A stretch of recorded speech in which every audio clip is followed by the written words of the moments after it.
دلوں میں نجاست نہ ہو، شرک کی نجاست، بدعت کی نجاست اور دوسرے غیر اللہ سے ہونے کی نجاست، ان ساری چیزوں سے بھی صفائی اور ستھرائی کا خیال کرتے ہیں۔ کیونکہ اللہ کے رسول صلی اللہ علیہ وسلم جب اس دنیا میں آئے تھے، ہم سب جانتے ہیں اللہ کے رسول صلی اللہ علیہ وسلم ربیع الاول کے مہینے میں مکے کے اندر پیدا ہوئے تھے، عرب کے اندر پیدا ہوئے تھے، اور اللہ کے رسول صلی اللہ علیہ وسلم کے زمانے میں یا آج بھی ہم سب کے زمانے میں سب سے محترم اور سب سے پاکیزہ جگہ خانہ کعبہ ہے، اللہ رب العزت کا گھر ہے۔ اس وقت بھی محترم تھا، لیکن اس گھر میں 360 بت رکھے ہوئے تھے، اور ان بتوں سے وہ لوگ مانگتے تھے اور یہ کہتے تھے کہ ہم اللہ کی عبادت بھی کرتے ہیں لیکن یہ اللہ کے ساتھ شریک ہے، یعنی اللہ رب العزت نے سارے کام، کچھ کام ان کے حوالے کر دیے۔ مثال کے طور پر یہ بارش برسانے کے معبود ہے، فلاں روزی دینے کا معبود ہے، فلاں جو ہے بیماری سے شفا دینے والا ہے، فلاں معبود ایسا ہے جو کہ ہماری جنگوں کو فتح دلانے والا ہوتا ہے، فلاں معبود ایسا ہے کہ ہمارے کام کو بنانے والا ہے۔ یعنی وہ اللہ کو مانتے تھے، لیکن اللہ کے ساتھ ساتھ ان معبودوں کو جو 360 بت رکھے ہوئے تھے ہر روز کے، تو ان سے یہ کہتے تھے کہ یہ اللہ کے شریک ہیں، یہ بھی اللہ کے ساتھ مل کر کے اللہ نے اپنے کاموں کو بانٹ دیا ہے اور ان کے حوالے کر دیا ہے۔ اسی شرک کی نجاست کو اللہ کے رسول صلی اللہ علیہ وسلم نے تمام کے تمام اس وقت کے مسلمانوں کے دلوں سے نکالی ہے۔ وہی زکیہم میں ظاہری بھی صفائی ہے اور باطنی بھی صفائی ہے۔ وَيُعَلِّمُهُمُ الْكِتَابَ، اور بتوں کے تعلق سے ایک بات اور جان لیں، اہل عرب کا حال یہ تھا، بتوں کے تعلق سے ان لوگوں کا عجیب و غریب معمولی ہو گیا تھا، اتنے بت عام ہو گئے تھے، اتنے بت عام ہو گئے تھے کہ بعض روایتوں کے اندر آتا ہے کہ وہ بتوں کو اپنے سفر میں بھی لے جاتے تھے، اور سفر میں لے جاتے تھے تاکہ وہ بت ان کے ساتھ رہے گا، ان کے سفر کی جو مشکلات اس سے ان کی حفاظت کرے گا۔ اور آگے بڑھ گئے تھے کہ جب معبود لے کر جاتے تھے، بتوں کو لے جاتے تھے، تو کبھی کبھی ایسا ہوتا تھا، مثال کے طور پر کچھ معبود ایسے ہیں جو معبود راستوں کی پریشانیاں حل کرنے والے ہیں، فتح دلانے والے ہیں، تو سارے معبود کو تو لے نہیں جا سکتے، بھئی روزی دینے والا معبود الگ، اور بارش برسانے والا معبود الگ، اور سفر سے حفاظت کرنے والا معبود الگ، فتح دلانے والا معبود الگ، سارے معبود ہوتے تھے۔ تو اب کن معبود کو لے کر کے جائیں گے، ڈھیر سارا ہو جائے گا۔ وہ کرتے یہ تھے کہ آٹا بنا لیتے تھے، آٹا گوندھ لیتے تھے، اسی کا معبود بنا لیتے تھے، اور جیسے گزرتے جاتے تھے ان معبودوں کو روٹی بناتے کھا لیتے۔ یہ حالت ان کی ہو گئی تھی، اور جیسے جیسے حالات ان کے گزرتے، مثال کے طور سفر آسان ہوتا چلا جاتا، کسی جنگ سے فتح ملتی، پھر وہ جو معبود ہوتا تھا فتح دلانے والا، اس کی روٹی بنائی جاتی اور کھا لیا جاتا تھا۔ یعنی اس حد تک انسان گر چکا تھا معبودوں کے تعلق سے۔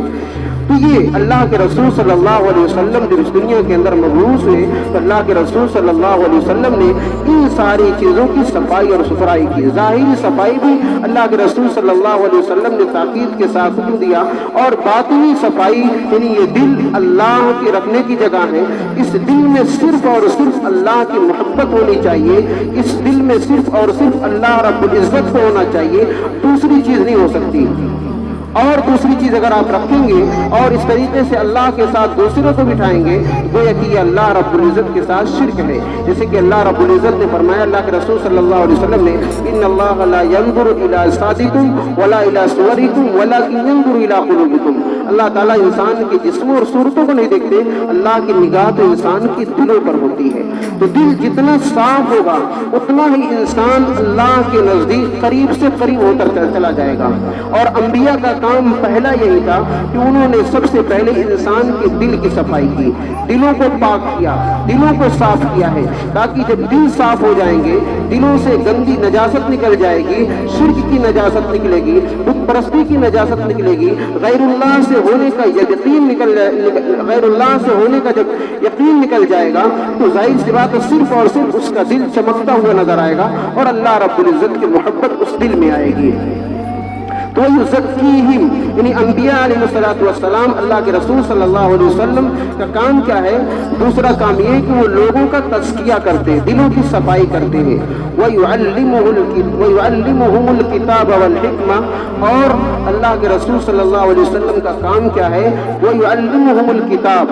کہ وہ ان کو کتاب سکھلاتے ہیں۔ کتاب یعنی قرآن کریم، اللہ رب العزت نے جو قرآن آپ پر نازل کیا تھا اللہ کے رسول صلی اللہ علیہ وسلم ان کو پڑھ کر کے سناتے تھے اور پھر اس میں احکامات ہوا کرتے تھے، اس میں فضائل بھی ہوتے تھے اور اس میں اللہ رب العزت کے حکم بھی ہوا کرتے تھے، مسائل بھی ہوتے تھے۔ جیسی ضرورت ہوتی تھی اللہ رب العزت نے قرآن کریم کو ویسے ہی نازل کیا ہے۔ ایک بیگ آسمان سے دنیا میں نازل نہیں کیا، بلکہ حالات اور وقت کے اعتبار سے جس چیز کی ضرورت ہوا کرتی تھی اللہ رب العزت نے ان آیتوں کو اسی اعتبار سے نازل کیا ہے۔ مثال کے طور پر سب سے پہلے اللہ کے رسول صلی اللہ علیہ وسلم نے صرف اس کی دعوت دی، قولوا لا الہ الا اللہ تفلحون، یعنی صرف اللہ کی وحدانیت کا اقرار کرو، اللہ کو ایک مان لو، اللہ کو ایک جان لو، تم کامیاب ہو جاؤ گے۔ اللہ کے رسول صلی اللہ علیہ وسلم نے تقریباً اس پر 10 سال تک محنت کی، یا اس سے کچھ دن تک، کئی سالوں تک محنت کیا۔ پھر اس کے بعد اللہ رب العزت نے نماز کو فرض قرار دیا۔ پھر اس کے بعد جب نماز لوگوں کے اندر شوق آ گیا، لوگ دین پر عمل کرنا شروع ہو گئے، پھر دھیرے دھیرے اللہ رب العزت نے پھر روزے کو فرض قرار دیا، اور پھر اس کے بعد جب روزے کی فرضیت آ گئی لوگوں نے روزے پر عمل کرنا شروع کیا، لوگوں کا ذہن اور دماغ اسلام پر اور مضبوط ہو گیا۔ پھر اللہ رب العزت اور اس طریقے سے لوگوں کے پاس مال آنے لگے، اللہ رب العزت نے جب دیکھا کہ مسلمان مالدار ہونے لگے، ان کے پاس مال آنے لگا، اللہ رب العزت نے زکوٰۃ کو فرض قرار دیا۔ پھر اس کے بعد اللہ رب العزت نے حج کو فرض قرار دیا۔ یعنی اسی طریقے سے پہلے شراب حرام نہیں تھی، لوگ شراب بھی پیتے تھے اور نماز بھی پڑھتے تھے، لیکن جب شراب پی کر کوئی غلط کام کرے گا انسان، کوئی کام کرے گا، نماز پڑھے گا، تو نماز صحیح نماز نہیں ہوگی۔ بعد روایت کے اندر آتا ہے کہ بعض صحابہ کرام نے جب نماز پڑھنی شروع کی تو نماز میں غلطیاں کرنے لگے، کیونکہ نشہ۔ اس وقت اللہ رب العزت نے قرآن کریم کی آیت نازل فرمائی کہ لا تقربوا الصلاۃ وانتم سکارى، سنو نماز کے قریب مت جانا اس حال میں کہ جب تم نشے میں ہو، نشے کی حالت میں گویا کہ شراب کی حرمت اللہ رب العزت نے نازل فرمائی۔ ڈائریکٹ ایک بیگ پورے احکامات کو نازل نہیں کیا، اس لیے کہ انسان کی یہ فطرت ہے کسی بھی چیز کو بیک وقت قبول نہیں کر سکتا۔ آپ دھیرے دھیرے اس پر محنت کریے، اس کے دلوں کو بنائیے، پھر دھیرے دھیرے جیسے احکامات آپ ان پر نازل، دھیرے دھیرے جب ان کے حالات درست ہوں گے اور ان کے احکامات درست ہوں گے، جب انسان دین کو اپنے دل سے تسلیم کر لے گا تو دھیرے دھیرے ان کے لیے دین پر چلنا آسان ہو جائے گا۔ تو اسی طریقے سے اللہ رب العزت نے قرآن کی آیتیں نازل فرمائی بتدریج، وَيُعَلِّمُهُمُ الْكِتَابَ، یعنی نبی کا کام، تیسرا کام یہ ہے، نبی جو وہ کیا کام کرتے ہیں، وہ کتاب کو سکھلاتے ہیں، کتاب کی تعلیم دیتے ہیں، قرآن کریم کو پڑھتے بھی ہیں خود بھی اور پڑھاتے بھی ہیں، سکھلاتے بھی ہیں۔ قرآن چونکہ اللہ کا کلام ہے اور یہ عربی زبان میں ہے، ہمارے نزدیک ہمارے اندر یہ چیز کمی آئی ہے کہ ہم قرآن کریم کو صرف لفظی طور پر پڑھتے ہیں، حالانکہ لفظ پڑھنا یہ بطور ثواب ہے، لفظاً بھی ثواب ہے، بلکہ اس سے آگے بڑھ کر میں کہتا ہوں کہ صرف کھول کر کے دیکھنا بھی ثواب ہے، اللہ رب العزت اس پر بھی اجر دیتا ہے۔ لیکن قرآن کا حق ہم اس وقت ادا کرنے والے ہوں گے جب اس کے ساتھ ساتھ ہم اس کے مفہوم کو سمجھنے والے ہوں گے اور قرآن کے بتائے ہوئے احکام کے مطابق عمل کرنے والے ہوں گے۔ تو میری ماں اور بہنوں، یہ ہمارے لیے ضروری ہے کہ قرآن کریم کے احکامات پر عمل کرنا۔ آج ہمارے درمیان بہت ساری چیزیں ایسی رائج ہو گئی ہیں جس کا نہ قرآن سے کوئی تعلق ہے نہ احادیث سے تعلق ہے،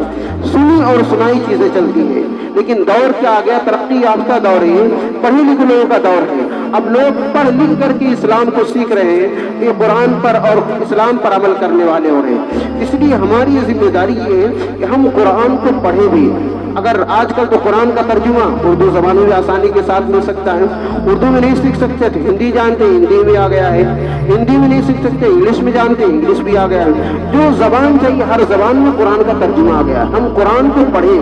جو نہ سمجھ میں آئے اس کے جانکار سے پوچھیں اس کا مفہوم نہیں سمجھ میں آ رہا ہے۔ تو نبی کا کام تیسرا یہ تھا، وَيُعَلِّمُهُمُ الْكِتَابَ، وہ کتاب کو پڑھ کر کے کتاب کو سکھاتے ہیں، والحکمہ،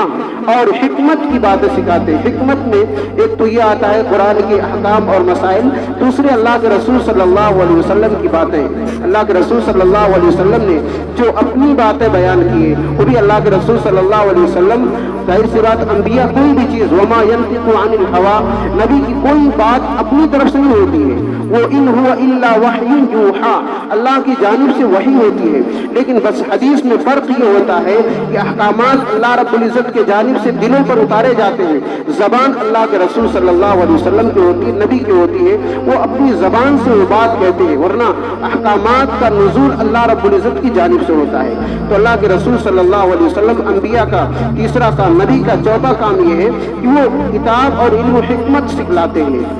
یہ اللہ رب العزت نے یہ باتیں نبی کے تعلق سے بیان فرمائی، اور سب سے پہلے فرمایا کہ یہ نبی یہ کام کرتے ہیں، اور اللہ رب العزت نے اس امت پر احسان جتلا کر بتلایا کہ لقد من اللہ نے احسان کیا ہے۔ ظاہر سی بات ہے اتنی بڑی اس دنیا کے اندر جب انسان، آپ ذرا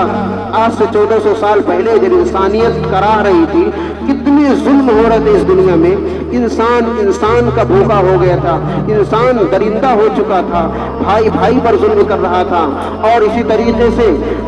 عورتوں کا معاشرے میں جینا دوگر تھا اور ایک عار سمجھا جاتا تھا، اور بچیوں کو زندہ درگور کیا جاتا تھا، سود لینا ایک دم بالکل عام رواج تھا، اور مالدار غریب اور کمزوروں پر ظلم کیا کرتے تھے، انسانیت سسک رہی تھی، بلک رہی تھی۔ بعض روایتوں کے اندر آتا ہے ایسے ایسے بادشاہ تھے جن کے مشغلہ یہ تھا، ان کی دعوتیں ہوتی تھی، اور ان دعوتوں میں روشنی کا انتظام کسی کمزور اور مظلوم کو پکڑ کر لایا جاتا تھا اور کسی کھمبے سے باندھ دیا جاتا تھا اور اس پر آگ لگائی جاتی تھی، وہ چلاتا تھا، اور اس کی روشنی میں مالدار لوگ، رؤسا جو سردار ہوا کرتے تھے، وہ کھانے کھایا کرتے تھے اور کھاتے تھے، لطف ہوا کرتے تھے اس کی قرار دے کر کے۔ انسانیت اس قدر گر چکی تھی، اس قدر اتنے نچلے حصے پہ جا چکی تھی کہ ایک دم بالکل آخری حد تک جا چکی تھی۔ اللہ رب العزت نے ایسے حالات میں جب انسانیت سسک رہی تھی، بلک رہی تھی، کرا رہی تھی،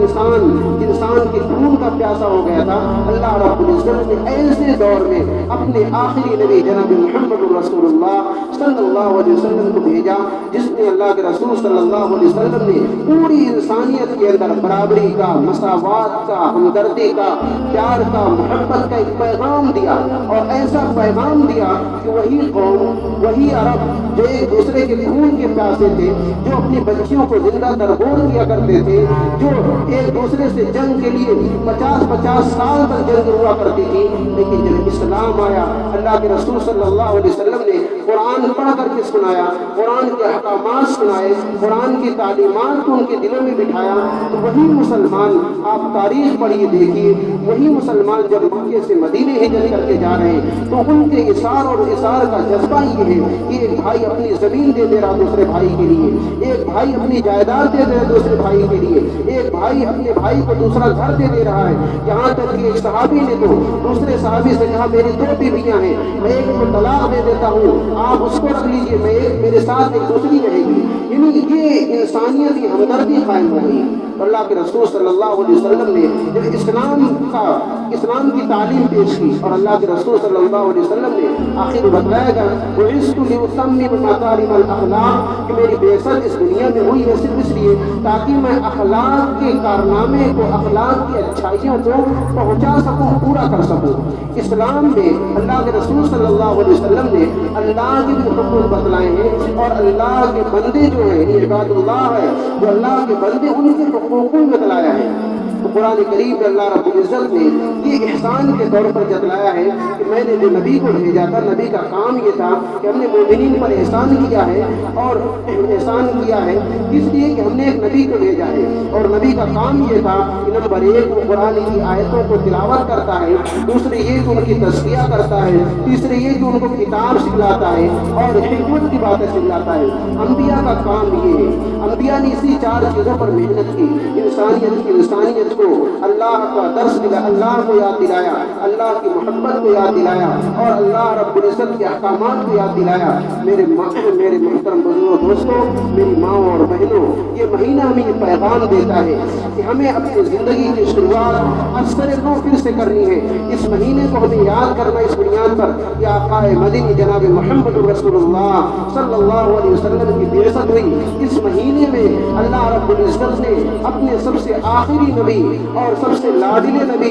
سب سے محبوب نبی، سب سے پیارے پیغمبر جناب محمد رسول اللہ صلی اللہ علیہ وسلم کو بھیجا ہے۔ اور ہماری یہ ذمہ داری یہ ہے کہ ہم اس مہینے کی قدر اس طرح کریں کہ اللہ کے احکامات کو، اللہ کے رسول صلی اللہ علیہ وسلم نے جو تعلیمات ہمیں دی ہیں ان تعلیمات پر عمل پیرا ہو۔ آج ہمارے معاشرے میں بہت ساری چیزیں، غلط چیزیں رائج ہو گئی ہیں جہاں ہمیں ثواب ملنا چاہیے۔ میں یہ نہیں کہتا ہوں اللہ کے رسول صلی اللہ علیہ وسلم کی شان میں آپ نذرانے عقیدت میں پیش کریے، آپ خوب نعت پڑھیے، آپ خوب قرآن پڑھیے، آپ خوب اللہ کے رسول صلی اللہ علیہ وسلم کی تعریف کریے، لیکن ایک حدود میں رہ کر کے، ایک دائرے میں رہ کر کے جو شریعت نے دائرہ بنایا ہے۔ ہمارے یہاں وہ دائرہ آج کل تار تار ہو رہا ہے۔ آج مرد و زن، عورتوں اور مردوں کا ایسا اختلاط ہوتا ہے انجمنوں میں، یقین مانیے کہ ایسا لگتا ہے کہ شیطان بھی دیکھ کر خوش ہوتا ہے۔ ہماری مائیں اور بہنیں، ہماری بچیاں نہ معلوم بے پردہ کتنی انجمنوں کے اندر جاتی ہیں اور اس کے بعد اپنے بے پردگی کا مظاہرہ کرتی ہیں، اپنے زیب و زینت کی نمائش کرتی ہیں، دکھلاوا کرتی ہیں۔ میری ماؤں اور بہنوں، نعت سننا یقیناً ثواب کا کام ہے، لیکن اس کے ساتھ ساتھ آپ کے چہرے کی حفاظت، پردہ کرنا یہ فرض ہے، ضروری ہے، لازم ہے۔ اگر آپ نے ایک سنت پر عمل کیا، نعت پڑھنا، نعت آپ سنتی ہیں، بے پردہ جاتی ہیں اور مرد زن عورتوں کے ساتھ رہتی ہیں غیر محرم کے ساتھ، یقین مانیے آپ کا یہ جانا، آپ یقیناً آپ ایک نیک کام سے جا رہی ہیں، نعت سننے جا رہی ہیں، انجمنوں کو سننے جا رہی ہیں، لیکن بے پردگی کا جو آپ پر گناہ ہوگا وہ کہیں زیادہ اس سے بڑھ کر ہوگا۔